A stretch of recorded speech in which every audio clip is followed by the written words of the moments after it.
Mirëmbrëma shikues të emisionit Doktor Plus, kënaqësi të takojmë sërish edhe në këtë javë. Sonte në kuadër të emisionit kam të ftuar një mysafire të veçantë, duke parë angazhimin e saj profesional si stomatologe dhe esteiste.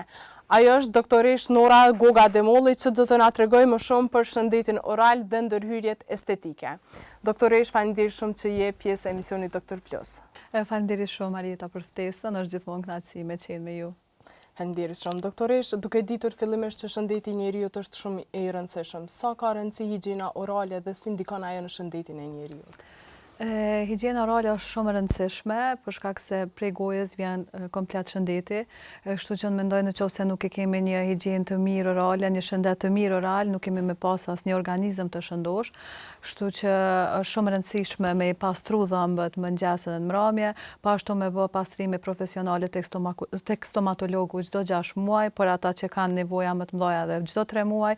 Në qoftë se nuk e kemi një higjienë orale, atëherë kemi marrë deri tek kariesi, kemi me ardhë deri tek pulpitet, tek absceset, tek cista, të cilat më pas munden me infektu komplet organizmin, të cilat pra na çojnë në infeksione fokale, të cilat munden pastaj me prek zemrën, veshkën, trurin, syrin, kështu që janë disa, është një lloj zinxhiri që shkon hap pas hapi dhe mundet me rrezikue edhe shëndetin. Domethënë, aq e rëndësishme është mbajtja e higjienës orale.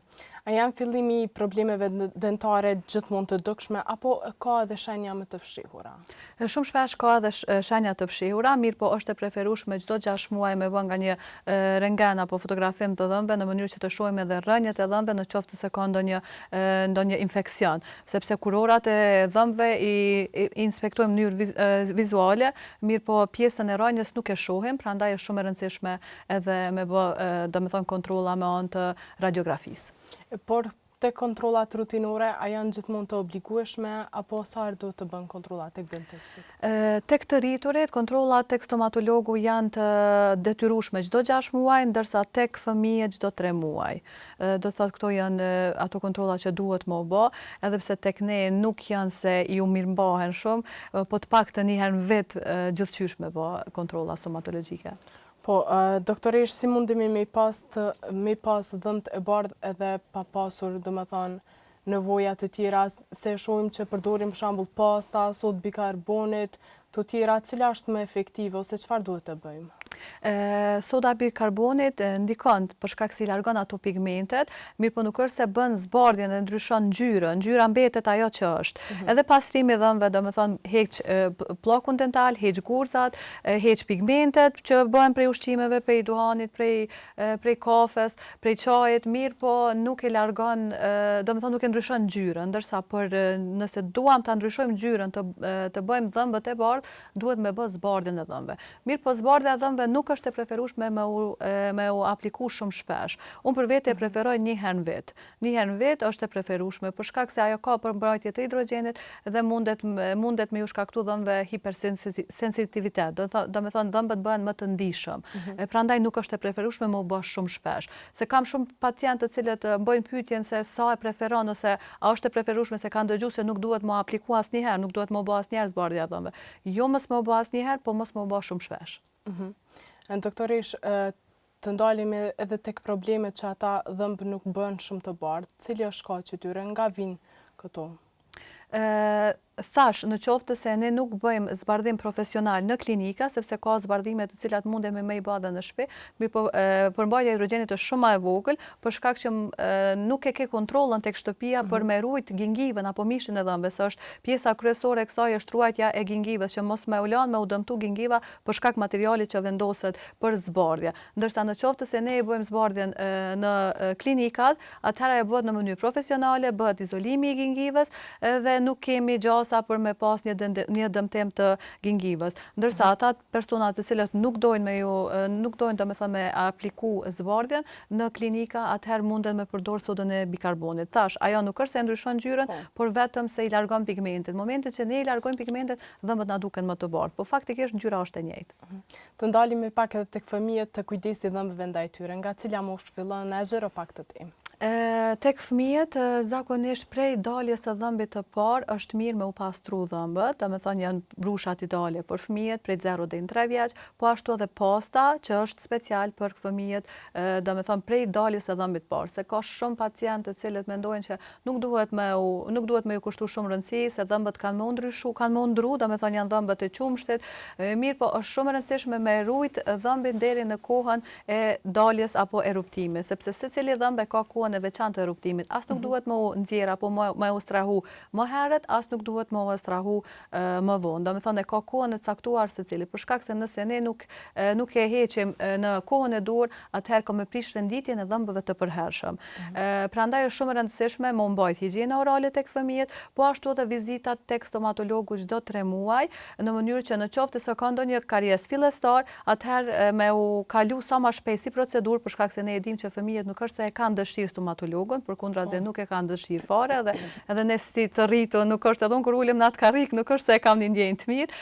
Prandaj është shumë e rëndësishme, domethënë me fillu procesin në karjese fillestare, jo me shku në stadet e fundit, se pastaj është problem edhe për ritrajtimin edhe për qëndrimin e pacientit në karrikat tona stomatologjike, sepse kur janë me dhimbje është shumë vështirë edhe me hap gojen, sepse normal është fëmijë dhe nuk e din se çka mundet me prit. Apo të vinë kështu në përcjellje të dikujt edhe mundesh më na shpjegu pak edhe këtë pjesën e pastave ose tek pjesën e brushave të dhëmbëve. Cilat janë të preferueshme për ta? Tash kemi brusha që janë me fije të forta, janë me fije të mesme, domethënë medium edhe të forta. Ato të forta nuk e preferoj për shkak se krijojnë abrazion të dhëmbëve, domethënë zmalti tërheqet dhe pacienti ankohet për ndjeshmëri. Domethënë kur konsumon pije të ftofta, e ndjen më shumë, ose kur shumë shpesh thotë e kom prek me gishtë dhe po e shoh që po e ndjej diçka më ndryshe. Prandaj nuk është e preferueshme me u përdor brushat e forta, edhe është arsyeja tjetër për shkak se e dëmtojnë mishin e dhëmbëve. Domethënë shkaktojnë lëndim të mishit të dhëmbëve. Është mirë me u përdor brusha me fije të mesme, domethënë ajo që është medium, nuk janë as shumë të forta, as shumë të buta.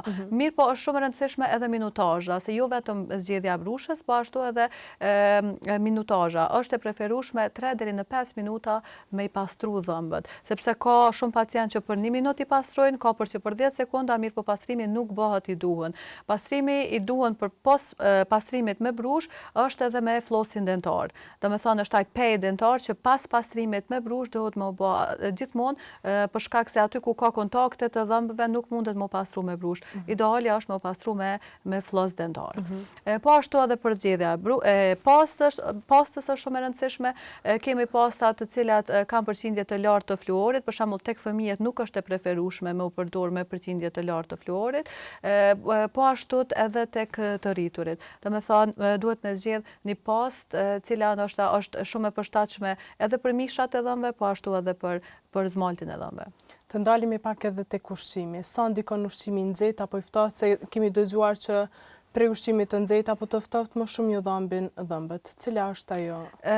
Momente që janë më sensitiv, më të ndihshëm, atëherë ka me ndjej edhe në të nxehtë edhe në të ftohtë. Prandaj e thash edhe ta pjesa e zbardhjes, prandaj nuk është e preferueshme me u përdor shumë shpesh me u apliku zbardhja për shkak se bëhen sensitiv. Edhe normal që pacienti ka me ndjej ftohtë edhe nxehtë. Po ashtu edhe tek brusha, nëse përdoret brusha me fije shumë të forta, po ashtu edhe pastrimi bëhet me forcë shumë të madhe, atëherë ka me ardhur tek sensitiviteti i dhëmbëve. Prandaj është e preferueshme ajo që thash, brusha me u zgjedh, po ashtu edhe zbardhja e dhëmbëve ju më bë shumë shpesh. Po, në rregull doktorish, po përdorimi i pastruesve të gojës efikas, a ndikon mbrojtjen e shëndetit? Normal që po, se unë e ceka dhe qysh në fillim, në qoftë se ne nuk kemi një higjienë të mirë orale, atëherë nga ajo kemi me shku tek plaku dental, kemi me shku tek formimi i gurzave, kemi me pas inflamacion të gingivës, domethënë komplet pjesa e gojës nuk ka me qenë në rregull. Po ashtu edhe ushqimi s'ka me qenë i duhur, se në momentin që ti ke probleme me dhëmbët, atëherë edhe ushqyeshmëria nuk ka me qenë ashtu siç duhet, sidomos tek fëmijët, se në momentin që ata ndjehen dhimbje pas një ushqimi, atëherë fëmia ka me ndërprej ushqimin. Domethënë nuk ka me vazhdu për shkak se ka dhimbje. Kjo është domethënë ajo pjesa kryesore që higjiena është çelësi kryesor. Çelësi kryesor. Po doktoresh tek duhanpirja, sa ndikon kjo në shëndetin e njeriut? Duamperja ndikon kogja shumë, sidomos tek mishat e dhëmbëve. Personat të cilët kanë paradontozë, dikon 75% e personave në botë kanë sëmundjen e paradontozës, është një sëmundje, domethënë që përfshin komplet globin, shumë të rrallë janë ata të cilët kanë, domethënë kanë një përqindje shumë të ulët të paradontozës. Mirë po duhani, keq ushqyerja i ndihmon shumë që më u zhvillu edhe më shumë kjo sëmundje. Prandaj për të gjithë ata që konsumojnë duhan është shumë më e mirë me ndërprej, nëse s'mundet me ndërprej të paktën me rallu, mos me konsumu shumë shpesh. Doktorisht, se për pjesën tjetër të organizmit e dim që se çfarë dome i shkakton, besoj që këto e dim gjithë. Po, doktorisht, ndalemi edhe tek një temë tjetër, duke di që me profesion një edhe profesionalizuar edhe tek estetika. Bëni fillera, botoksa dhe mund të themi që është dekada e ndërhyrjeve edhe tek VIP-t edhe tek transformimi i tyre. Çfarë mund të na thuash për këtë? Tash kjo pjesa e estetikës është gjithmonë në rritje sipër. Më herë ndoshta kemi pas një klientel që kanë ndoshta prej 25 deri në 35 vjeçare, kurse tash pothuajse nuk ka moshë. Kemi gra dhe mashkuj që vinë moshave të madhore, po ashtu edhe ato të moshave shumë të reja. Mirë, po unë problemin kryesor e ka me pacientët të cilët janë në mosha shumë të reja, domethënë vjen një 18 vjeçare, thotë du me mbush buzët, mollzat, mjekrën, që për mua është e patolerueshme për shkak se është shumë e re, nuk është se e ka nevojën për me apliku ose fillerin, sidomos botoksin që nuk preferohet. Mirë po, unë mendoj që është kjo dekada e TikTokut, e Instagramit, e influencerëve të ndryshme që bojnë video dhe normal se cili e sheh thot hajt po e bëj edhe unë. Kam pacientë të cilat janë shumë bukura, nuk kanë nevojë fare dhe shumë shpesh i kthej pa asnjë lloj ndërhyrje. Unë mendoj që ne që si aplikues duhet me i vedisu pacientët edhe mos me apliku aty ku nuk ka nevojë. Mirë po, në ato raste kur ke nevojë mbi 25 vjeç e sipër, në qoftë se ke një për shembull ballin e rrodhosur ose ana arsyrit ose ki nevojë për pak volum.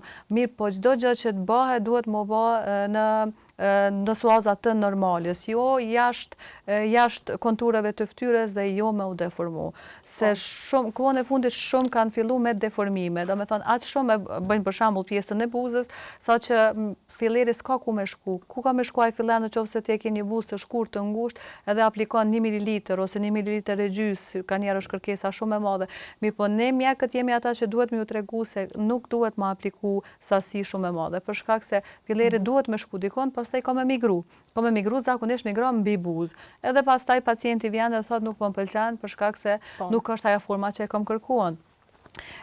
Mirë po, unë ndoshta këtë vitin e fundit po e shoh se janë kthy ka natyrale dhe kam shumë pacientë të cilët për shembull kanë buzët më herët me sasi shumë mëdha, kanë ardhi kanë shkri komplet dhe kemi fillu me natyrale dhe besom që duken shumë më bukur se sa që kanë qenë. Doktoresh, sa është e vështirë t'i bëni të dyat në të njëjtën kohë dhe a ke pas paragjykimet që të si stomatologe ta bësh edhe këtë profesion tjetër? Dhe a mund të na tregosh a keni ju ç'më thon të detyrueshme ta bëni apo e keni vetëm kështu si profesion dhe mund ta bëni edhe stomatologën edhe estetikën? Unë jam fakt stomatologe, jam specialiste ortodoncistë, tash për momentin jam edhe në studimet e doktoraturës në Shkup. Këtë pjesën e estetikës e kam fillu ndoshta jo me ato që me pas si profesion kryesor, se normal profesioni kryesor jemi është stomatologjia, mirë po aq shumë ka qenë kërkesa e madhe për këtë pjesën e estetikës, edhe normal që jemi fokusu një pjesë ka gjatë madhe të kohës edhe për pjesën estetikës, sepse kërkesa është shumë e madhe. Mirë po, unë mendoj se shumë ma mirë është marrë të një mjek, se sa me shku të një, më falë, se duhet me përmend, po tashtë edhe frizeret, edhe se cila e ka atë punën e vetë, se unë nuk mundem për shembull me shku me ngjyros flokës, se nuk e kam atë profesion. Do me thonë, se cili duhet me ditë profesionin e vetë dhe rrugën e vetë. Dhe ne si stomatolog normal që kemi drejt me apliku, për shkak se kemi studiu anatominë e trupit, kemi studiu anatominë e fytyrës, e qafës, edhe normal që ne kemi të drejta me apliku. Pse mos me apliku? Mirë po, këtë kohën e fundit është bë domethënë një laramani dhe gjithkush aplikon. Mirë po, unë i fajsoj edhe ata që shkojnë te ajo për me apliku. Po ndoshta është ajo arsyeja sepse aty ka çmime më të ulta, sepse përdorin produktet me çmime shumë të ulta, edhe ju del leverdia. Prandaj edhe ndoshta është ajo frekuenca e tyre që marrin pjesë tek sallonet e ondulimit. Doktoresh, më na tregu pak çfarë është botoksi dhe filleri? Botoksi është një toksin e cila merret nga bakteri quajtur Clostridium botulinum, i cili pra aplikohet në muskull dhe bën bllokimin apo paralizën për një kohë të caktuar. Pra domethënë bën bllokimin e neurotransmetuesve të cilët e përçojnë sinjalin deri në muskull. Janë zonat e caktuara ku duhet më apliku botoksi. Për shembull tek pjesët ku kemi pjesën e mimikës, tek muskujt frontal të ballit, tek muskujt, tek pjesa periokulare e syrit, domethënë aty ku kemi mimika, aty aplikohet botoksi. Ndërsa filleri është një molekul e cila gjendet natyrshëm në organizmin ton, mirë po prej moshës 25 vjeçare bëhet stopimi i prodhimit të acidit hialuronik edhe të kolagjenit. Prandaj edhe fillojnë edhe formohen rrudhat dhe bien volumet. Në momentin që bien volumet, atëherë ne duam ta rikthejmë atë volum dhe rikthejmë zakonisht me acidin hialuronik të prodhuar në mënyrë industriale, i cili është shumë i ngjashëm me acidin hialuronik të cilën e prodhon vetë organizmi. Prandaj acidi hialuronik është diçka që është pothuajse 100% natyrale dhe jep volume. Zakonisht aplikohet tek rrudhat statike, jo tek rrudhat dinamike. Botoksi aplikohet te rrudhat dinamike, ndërsa filleri tek rrudhat statike.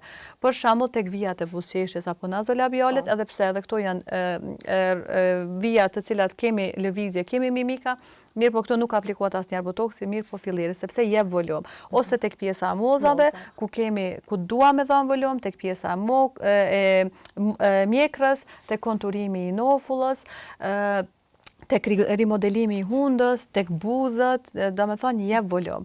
Ndërsa botoksi bllokon edhe shtrin. Doktoresh, cilën e preferon ti më shumë?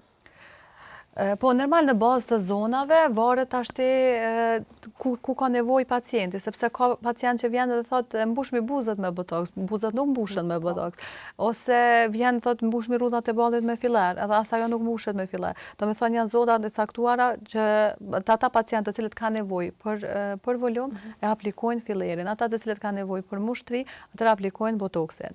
Domethënë nuk mundesh ndoshta me veçu se cila është e preferueshmja, se varet se çka ka nevojë zona, po. Kemi dëgjuar edhe që botoksi bllokon edhe migrenën. Sa është e vërtetë kjo?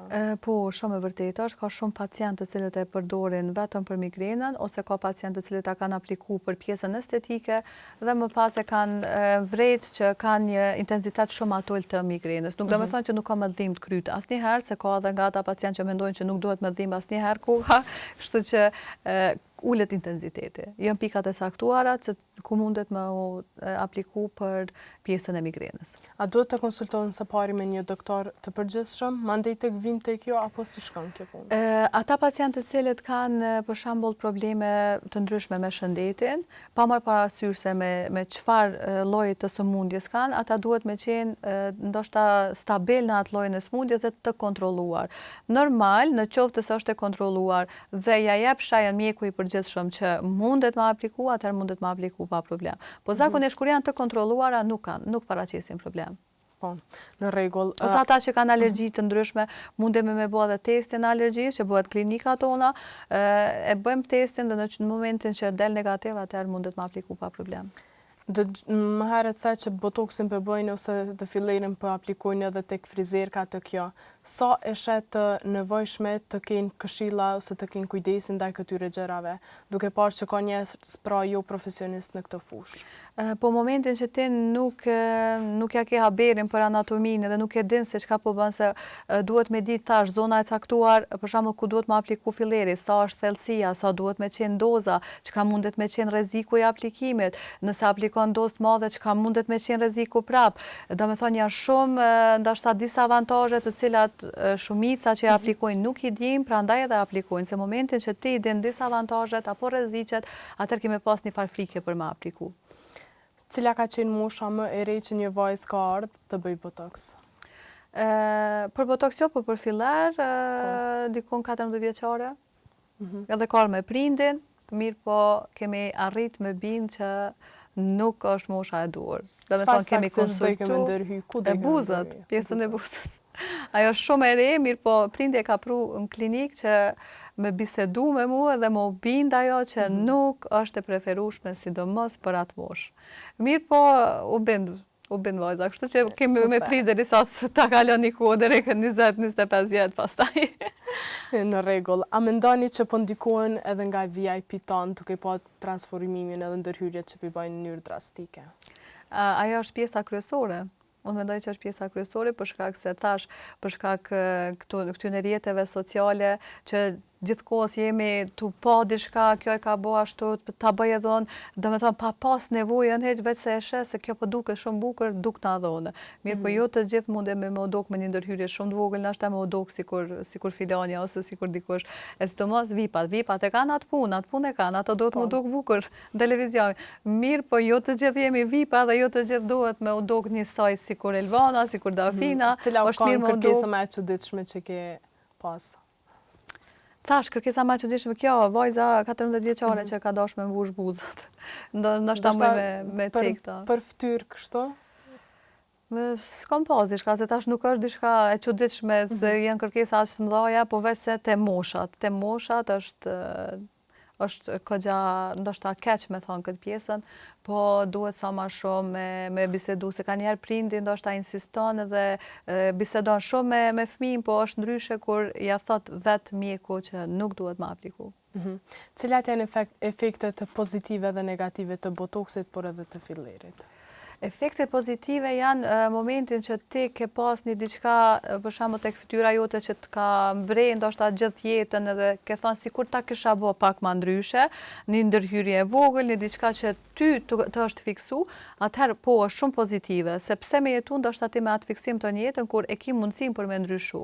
Mirë, po negativja është momentin që ti bëhesh addicted, që themi na, edhe don veç me shtu doza, atëherë ajo është shumë negative. Sepse nuk është për më tjetërsu, asnjëna, nuk duhet me tjetërsu, më të bë dikush tjetër, po me qëndru ajo që je, ndoshta me ato pak defektet e vogla që i ki edhe do në me rregullu. Kjo kishte qenë më e bukur. Ashtu edhe është shpik ndoshta kjo pjesa, mirë po unë mendoj që e kanë keq informu dhe e kanë po e abuzojnë.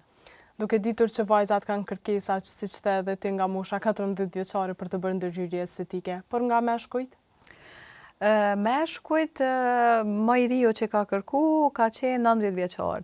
Mirë, po normal që se kemi apliku, edhe ka prit dikun deri 23-24 vjeç, pastaj ka orë pra në klinik.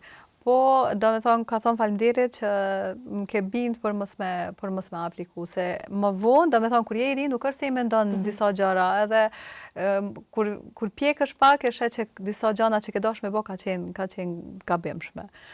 Kjo ndoshta ka qenë tek mashkujt. Mashkujt, këtë kohën e fundit, ndoshta 2-3 vitet e fundit, e kanë rrit atë kërkesën shumë, po normale kanë atë pjesën tek rrudhat e ballit, tek rreth syrit, nazolabialet.